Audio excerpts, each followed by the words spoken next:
Hoy estarán con nosotros María Paula Romo, ministra de Gobierno, presidenta del COE Nacional. El COE Nacional desde el 1 de julio viene relajando progresivamente las restricciones sobre bioseguridad en lugares de concurrencia masiva.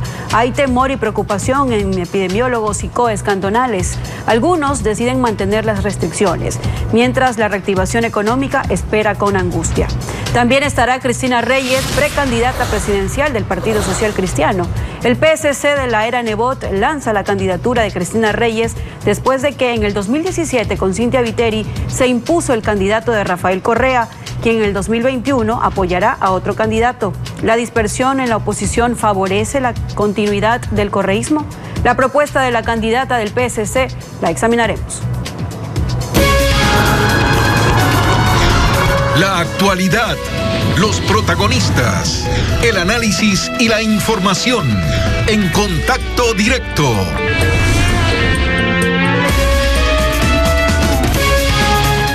Con el apremio desesperado de desempleados y negocios semi-paralizados o cerrados y el deber de salvar vidas y proteger la salud pública, el COE, o Comité de Operaciones de Emergencia a nivel nacional, elabora y actualiza protocolos de bioseguridad que deben ser cumplidos en los diferentes cantones de la República, según el estado de situación que muestre la realidad.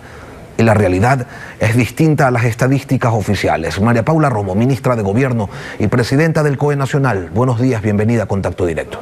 Buenos días, Lenin, muchas gracias. Desde el 1 de julio el COE Nacional viene autorizando flexibilizaciones en los protocolos de aforo y distanciamiento en lugares de aglomeración de usuarios, cines, playas, vehículos de transporte público, velatorios, reuniones sociales, establecimientos educativos han estado en la mira.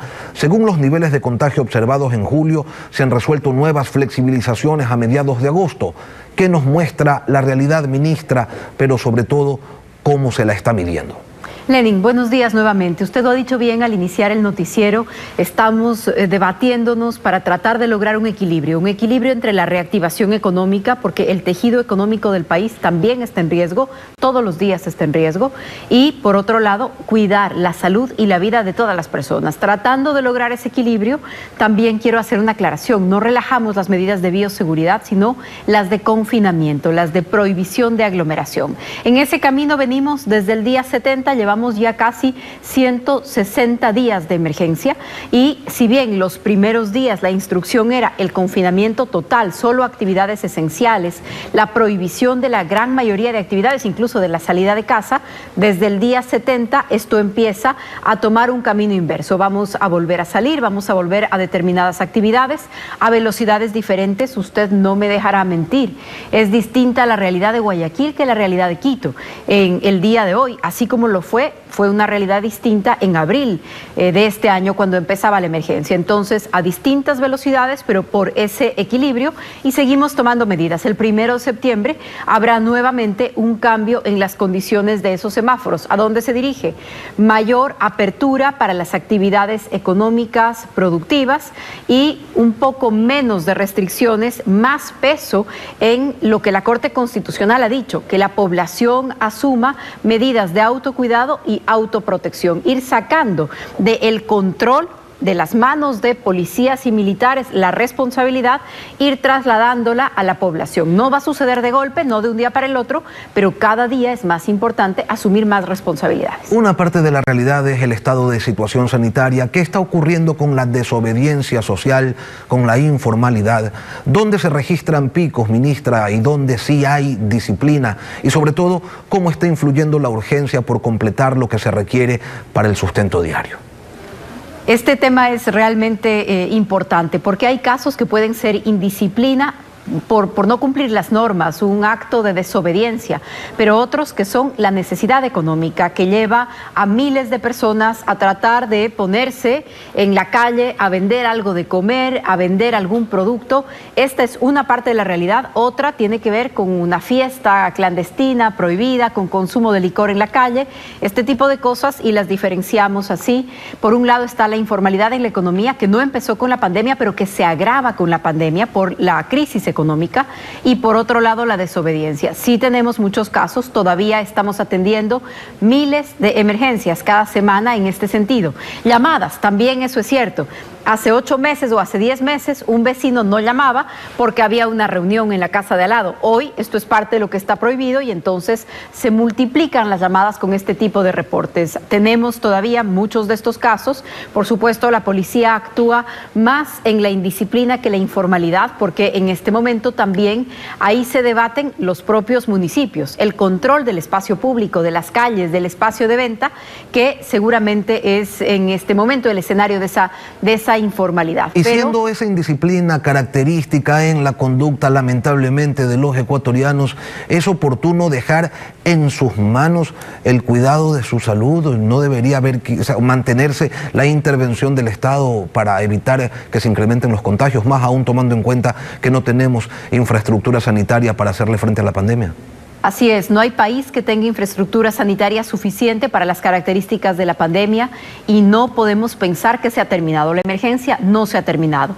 No vamos a dejar de hacer actividades de control, no vamos a dejar de tener a policías y militares en las calles colaborando con el control de la pandemia. Lo que no podemos hacer es ocuparnos por completo, dejando de lado la responsabilidad que hay también en la población. En eso también tenemos que lograr un equilibrio. Hace un momento, con su pregunta anterior, yo quería terminar con una idea. Muchas veces las autoridades, la policía, los reportes, los propios medios de comunicación hacemos énfasis en la fiesta clandestina, en la desobediencia, en una persona que ha llegado a escupirle a un policía, en el incidente de desobediencia. Pero creo que no podemos olvidar que también tenemos porcentajes inmensos, grandes porcentajes de ciudadanos que están cumpliendo sus medidas. Si hoy día salimos a la calle en cualquier ciudad del país, vamos a ver a la mayoría de personas con su mascarilla, con la mascarilla correctamente utilizada, cubriendo desde la nariz hasta la barbilla, todo el mundo con un frasquito de alcohol, de gel. Cuando compramos en cualquier lugar hay unas medidas que se están aplicando desde los lugares más sofisticados hasta los lugares más pequeños. Estamos cumpliendo las medidas y creo que también sobre eso hay que poner énfasis. Hay muchos lugares, hay muchas personas, hay muchas familias que estamos actuando con disciplina, con cuidado, con responsabilidad por los otros. El caso de la educación a distancia, que involucra a millones de jóvenes, niños, padres de familia y educadores, más la falta de acceso a Internet, el costo del Internet que viene con IVA y con ICE, la falta de implementos, computadoras, laptops o teléfonos inteligentes, se convierten en una urgencia o terminan convirtiendo en una urgencia el retorno presencial a clases, que ocurre en otras partes del mundo. Por ejemplo, en Europa terminaron las vacaciones y en algunos países están retornando a las aulas. País pionero fue Alemania, pero en Pomerania tuvieron que cerrar escuelas porque se infectaron una profesora y un estudiante, según reporta la prensa. ¿Se va a seguir en Ecuador el modelo alemán? Por eso, le pregunto, ministra, se escogió el plan piloto con el Colegio Alemán Humboldt. Vamos a seguir en el Ecuador, el modelo del Ecuador, aprendiendo de las mejores experiencias posibles. En el caso de las escuelas, Lenin, hay 15.000 planteles educativos en el país. 15.000 escuelas. De esas 15.000 escuelas, 3 tienen en este momento un permiso especial para hacer un plan piloto. 3 de 15.000. Esto es importante porque de ninguna manera estamos pensando en que todas las clases regresen a ser presenciales con esta normalidad, entre comillas. No lo estamos analizando así. Hay diferentes ritmos, hay diferentes planes en el mundo. Todavía hay que tomar esto con prudencia y con paciencia, pero algún día vamos a regresar. Y cuando ese día regresemos a las escuelas, lo mejor será haber aprendido sobre cuáles son las medidas, qué se puede lograr.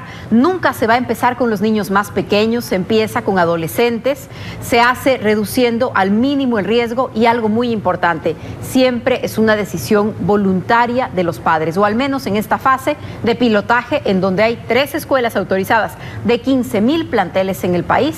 Esas 3 escuelas tienen que seguir ofreciendo la posibilidad, y lo van a seguir haciendo, tienen la obligación de seguir impartiendo clases a distancia. Pero si alguna familia, padres y madres, deciden también participar, enviar a sus hijos a la escuela, con todas las seguridades que cada escuela va a presentarles a ellos, que son al final los principales responsables también del cuidado de los niños, de las niñas, entonces vamos a seguir con los planes piloto, como en su momento lo hicimos, Lenin, con todos los otros sectores en el país. Pero de esas 3 escuelas, 2 son de Guayaquil, y en relación a aquello la alcaldesa ha señalado lo siguiente. Le invito a escucharla. Aquí se le pretende exigir a los niños que cumplan lo que los adultos no cumplen. Pongan mascarilla, guarden distancia, lávense las manos. Quieren mandarlos al colegio en plan piloto o experimentar con alguna escuela. Aquí en Guayaquil no va a pasar eso. No solamente es el riesgo de sus hijos, de los niños, de los jóvenes, sino que en la casa están los abuelos. Y cuando regrese el niño, aun cuando el niño los efectos sean menores, leves o asintomáticos, eso puede destruir, matar al adulto mayor que está en la casa. Aquí en Guayaquil los hospitales se convirtieron en hospitales nacionales. ¿Qué es lo que hacemos nosotros como municipio? Ir a las afueras de los hospitales. Vamos con bus y llevamos a los parientes que tienen una persona hospitalizada. ¿Por qué? Porque son presuntas personas contagiadas de COVID. En un solo día, de 10 pacientes que llevamos al Bicentenario, donde duermen, donde se les da desayuno, donde se les hacen las pruebas y el triaje, 5 tenían COVID, asintomáticos. Y dijo también la alcaldesa que si llegan a abrir colegios en Guayaquil, ella los clausura y los multa. El COE nacional dice una cosa, el COE cantonal señala otra. ¿Cuál es el punto de vista que se terminará imponiendo? El COE nacional ha autorizado el programa piloto para 3 escuelas. Entiendo que en los próximos días otras escuelas, universidades, institutos técnicos van a participar también y van a solicitar participar en estos pilotos. Nosotros vamos a revisar los protocolos. También el lugar en el que se encuentran, porque insisto, no es igual hoy en día la situación de Guayaquil que la situación de Quito. Y en Quito también en las últimas semanas hemos mejorado mucho la demanda de emergencia, aunque no podemos confiarnos todavía. Pero el COE va a analizar los protocolos, el contexto en el que se solicita ese protocolo y va a autorizarlo. Sin lugar a dudas, si la escuela se encuentra en una comunidad, en una parroquia, en una ciudad, estoy segura de que esa escuela también consultará a las autoridades locales, además de la voluntad de los padres. Pero el COE lo que va a hacer es revisar los protocolos, conceder esa autorización excepcional y luego cada plantel podrá tramitarla, podrá salvar, podrá discutir con las autoridades de su colegio, con los padres de familia, con las autoridades de la localidad en la que se encuentre. Es decir, si Guayaquil no da permiso para que se abran colegios, universidades, sencillamente no se abre. No creo que ninguna escuela o colegio lo vaya a hacer en contra de sus autoridades locales. Creo que cada escuela y cada colegio seguramente le expondrá también a su COE cantonal, incluso al barrio Lenin, porque puede haber una preocupación en los alrededores de la escuela de cómo se va a manejar. Entonces, estamos seguros, por eso son pocos planes, pocos colegios, que una vez que tengan la autorización del COE nacional, esos colegios van a poder demostrarle al vecindario, a los padres, a las madres, porque si no tampoco van a enviar a sus hijos, a las autoridades locales, van a poder mostrarles sus protocolos y seguramente llegar a un acuerdo sobre cómo funcionar o no. El COE lo que va a hacer, y lo ha hecho ya, es conceder la autorización para los pilotos, como en su momento, Lenin, porque esto no es que nos estamos inventando. Así lo estamos haciendo desde el día 70. Usted recordará que hace algunos meses pasamos por una polémica similar con el tema, por ejemplo, de las construcciones. Y algunas personas dijeron, no, es un horror, no hay cómo volver. Muchos países empezaron su retorno productivo con la construcción. Nosotros también lo hicimos. Empezamos con los primeros proyectos, 10, 20, 30 autorizados en algunas ciudades del país, en algunos casos con polémica con los alcaldes, en otros casos con el apoyo de los alcaldes, pero en el transcurso de los primeros 15 días tuvimos 7,000 personas trabajando en la construcción, controlado el tema de salud, dando seguimiento al cerco epidemiológico, y así se fue venciendo el miedo para regresar al tema productivo. Confiamos en que en muchos temas vamos a poder proceder así. El COE nacional también resolvió autorizar el incremento del aforo al 75% para transporte intraprovincial, escolar e institucional, turístico e intracantonal. Esto se está ejecutando también en Guayaquil, y le quería preguntar adicionalmente, ya que se aprobaron lineamientos para clubes deportivos especializados formativos, escuelas, academias de formación, clubes deportivos especializados de alto rendimiento, así como autorizar el incremento de aforo al 50% en cines, teatros y auditorios con butacas numeradas en los cantones con semáforo verde. ¿Todo esto está en ejecución? Todo esto está en ejecución, Lenin. También están algunos pilotos en ejecución. Por ejemplo, en el Cantón Daule se autorizaron algunos pilotos para que funcionen los centros de desarrollo infantil, que a veces conocemos como guarderías. Estos centros de desarrollo infantil también están en un piloto en algunos cantones en verde y están en ejecución estas disposiciones que usted ha mencionado, con algunas combinaciones. Por ejemplo, el aforo en el transporte interprovincial, intercantonal, está permitido y se ha incrementado el aforo. Pero las terminales terrestres, que son coordinadas, cuya autoridad son los municipios, también requieren una autorización para saber si se permite o no la llegada a esas terminales, y por lo tanto hay una especie de combinación en esa regulación entre el aforo y el tránsito. Y poco a poco, a partir del día 70, es decir, hoy estamos justo en la mitad entre el número de días de emergencia y el momento en el que empezó este proceso de salir del confinamiento. Lo estamos haciendo poco a poco, con prudencia, pero la reactivación económica también es una prioridad para todas las familias del país, logrando un equilibrio con la salud. Hablemos un poco de política, ministra. Ruptura de los 25 ha cambiado de nombre, ahora se llama Construye, y ha propuesto a Juan Fernando Velasco como candidato a la presidencia de la República. En cambio, la Revolución Ciudadana propuso a Jimena Peña. ¿Cuál es el candidato de gobierno? Y sobre todo, tomando en cuenta que usted es fundadora de la Ruptura, pero ministra de la Revolución Ciudadana, ¿por quién va a votar? Y no me diga que el voto es secreto. Lenin, algunas aclaraciones. Efectivamente, Ruptura ha estado en un nuevo ciclo, ha pasado a un nuevo ciclo.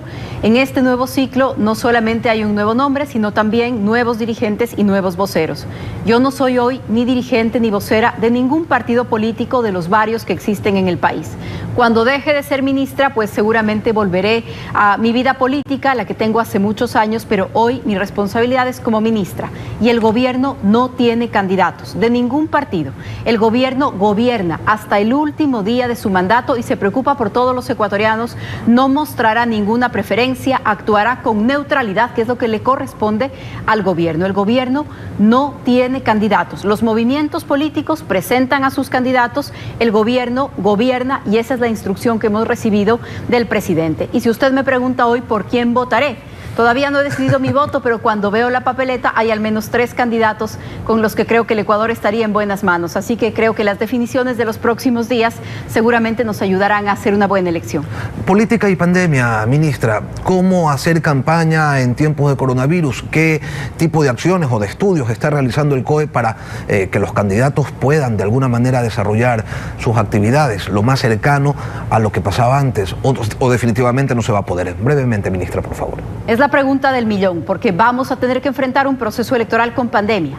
Hay países que tuvieron el pico del contagio en medio del proceso electoral y que incluso se plantearon aplazar elecciones. Aquí el calendario sigue en marcha, eso no se ha puesto en discusión, pero por supuesto hay que evitar aglomeraciones. Seguramente los eventos masivos van a estar prohibidos o restringidos, además de la responsabilidad que esperamos de los propios candidatos. Estamos trabajando con protocolos para el día de la votación, si todos vamos a compartir un esfero, si todos vamos a usar los mismos papeles, hasta dónde van a manipularse.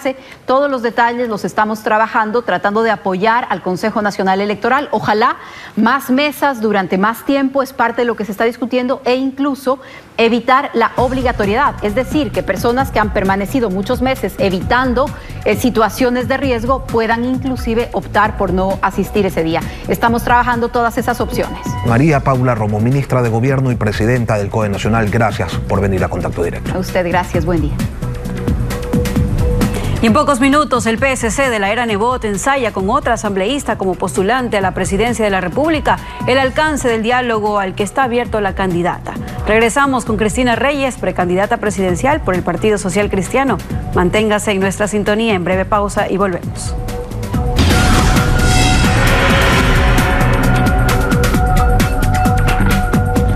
En lo que va del siglo XXI, el Partido Social Cristiano en elecciones presidenciales con listas de diputados lideradas por León Febres Cordero en 2002 y 2006, con Javier Neira y Cintia Viteri para presidente respectivamente, llegó al 5º puesto y obtuvo 23 y 13 diputados.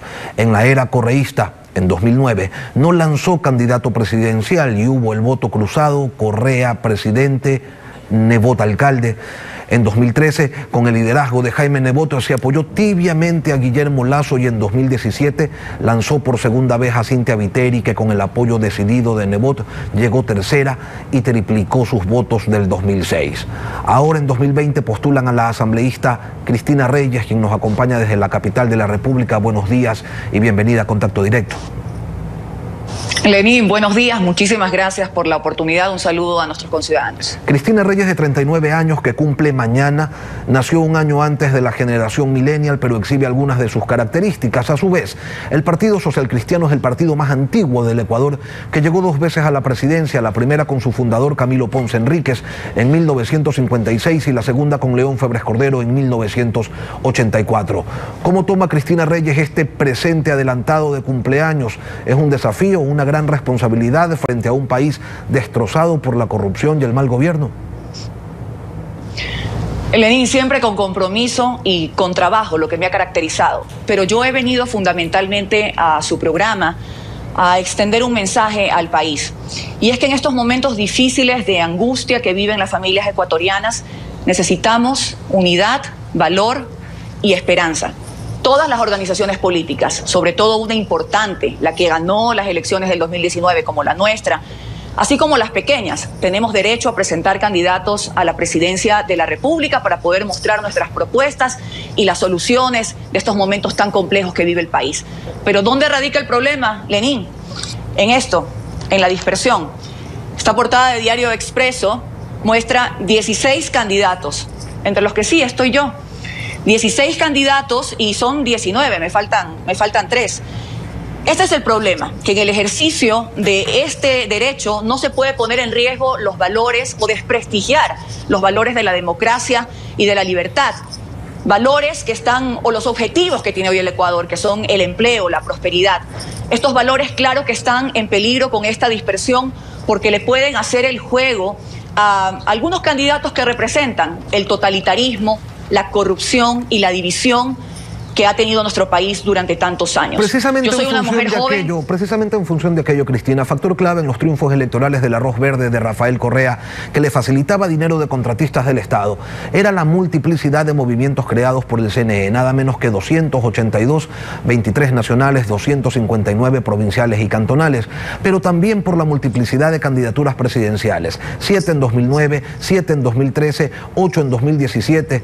En este 2021 Correa correrá apoyado por sus aliados por interpuesta persona, pero ya hay 18 precandidaturas y el modelo de Estado correísta sigue vigente. Usted habla de la unidad. ¿Es este el momento histórico de la unión, de la unificación democrática en una candidatura fuerte que saque al país del pozo en el que se encuentra?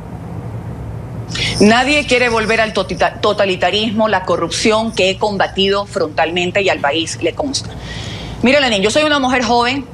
No tengo pactos con nadie, no estoy buscando beneficios personales. Yo he asumido esta designación con mucho honor por parte de mi partido, el respaldo que he recibido de muchísimas personas a lo largo de mis recorridos, porque amo mi país y porque tengo el compromiso de combatir la pobreza, de generar oportunidades, de cambiar, en definitiva, la vida de las familias ecuatorianas que lo están pasando muy mal.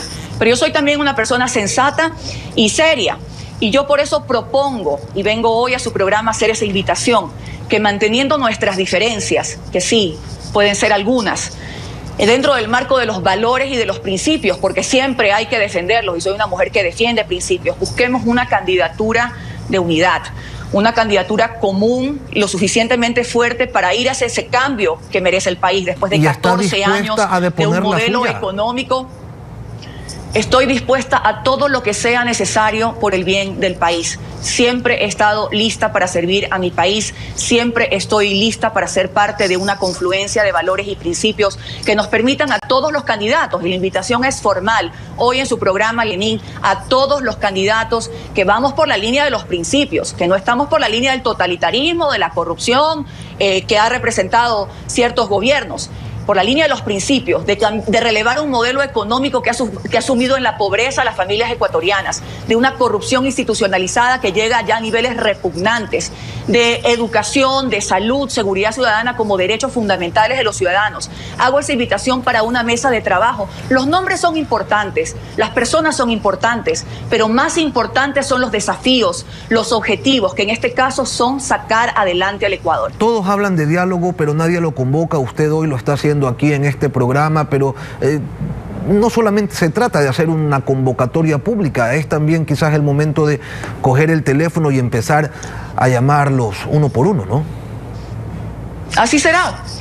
Los detalles, por supuesto, que se darán a conocer posteriormente, pero aquí lo importante es sentar este principio de que no podemos hacer el juego a la dispersión, que esta fotografía que tanto ha indignado a los ciudadanos, de 16 candidatos, 19, porque le faltaron 3 aquí al Diario Expreso que no se habían todavía nominado, ha causado mucha rabia porque la gente quiere que más allá de este festín de candidatos, aquí lo principal son las propuestas. Como lo he dicho, Lenín, la economía de las familias ecuatorianas está sumamente afectada. No queremos regresar a lo mismo porque vendrán con populismos, vendrán como encantadores de serpientes a repetirnos lo que ya demostraron durante 14 años. Pobreza, corrupción, gasto público improductivo, una deuda externa manejada por economistas, porque en este país son algunos economistas los que dicen que han tenido la varita mágica y lo que han hecho es, el anterior, quebrar al Ecuador. Y Richard Martínez, que parece relacionista público de los tenedores de bonos, más bien es endeudar al país en unos niveles olímpicos. Cristina, y por otro lado, sumir en la pobreza a sectores sociales que no se ven atendidos. El llamado a la unidad, casi desesperado que usted está realizando, ¿es porque le reconocen reales posibilidades al correísmo de volver al poder? Lo hago con firmeza, lo hago con compromiso. Aquí la desesperación es de la gente y la gente está pasando la peor etapa. Lenín, por supuesto que el peligro está latente de que regresen vestidos de corderos ese totalitarismo y ese populismo y esa corrupción que le ha hecho tanto daño al país. Así que yo creo que una actitud sensata, madura, más allá de las legítimas aspiraciones que todos podemos tener y que creo que todos podemos tenerlas, o muchos podemos tener las credenciales, el valor, como lo he dicho en mi caso, que no he tenido pactos con nadie, que no tengo conflicto de intereses, que me rodeo y me rodearé de personas y un equipo de trabajo en materia económica y política social para sacar adelante al país. Debemos tener la madurez, la sensatez, en su momento quizá de hacer renunciamientos, pero de convocar a esta gran mesa nacional a todas las personas que creamos en la democracia, la libertad, el progreso, los objetivos de empleo, desarrollo que el país necesita. Hablando de madurez y de dejar viejas rencillas de lado, ayer Guillermo Lasso decía que él no tendría ningún problema en sentarse a dialogar sobre estos temas con el líder del Partido Social Cristiano, Jaime Nebot. ¿Usted cree que esa actitud o ese pronunciamiento encontrará respuesta en el abogado Nebot? Es importante conversar con todos, es importante conversar por el país. Aquí el tema de rencillas personales o conflictos personales al Ecuador no le interesan. Lo más importante son esos objetivos y todos tenemos que conversar en una mesa de trabajo. Ahora, si no llegara a darse esta situación, ¿cuál es la propuesta de Cristina Reyes? Si le tocara seguir de candidata ante la imposibilidad de que se genere una candidatura de unidad, ¿cuál es la propuesta de Cristina Reyes para el país? Sí, Lenín, es muy claro. Primero, creo que debemos ir hacia una buena política económica que permita relevar esta de 14 años que ha sumido al Ecuador en la pobreza. Para eso hay que establecer un sistema tributario que permita generar incentivos, atraer inversión, políticas sociales que nos permitan invertir en las personas más pobres, la educación que hoy se encuentra obsoleta. La pandemia nos ha demostrado que nos hace falta avanzar hacia la digitalización. La agricultura tiene que ser un sector estratégico, no solo para garantizar la soberanía alimentaria de nuestro pueblo. Hoy lo hemos visto dentro de esta pandemia, lo importante que es tener lo suficiente para vivir, para alimentarnos, sino también para diversificar nuestros productos, ampliar nuestros mercados. Hay que ir hacia concesiones público-privadas que permitan tener objetivos de desarrollo estratégico que traigan recursos al país. En definitiva, una política económica centrada en las familias ecuatorianas, en el desarrollo del país, en generación de empleo y, por supuesto, en la defensa de libertades, de principios y de la democracia. Cristina Reyes, candidata a la presidencia de la República por el Partido Social Cristiano, candidata todavía. Gracias por su participación aquí en Contacto Directo. Gracias a usted. Una pausa y volvemos.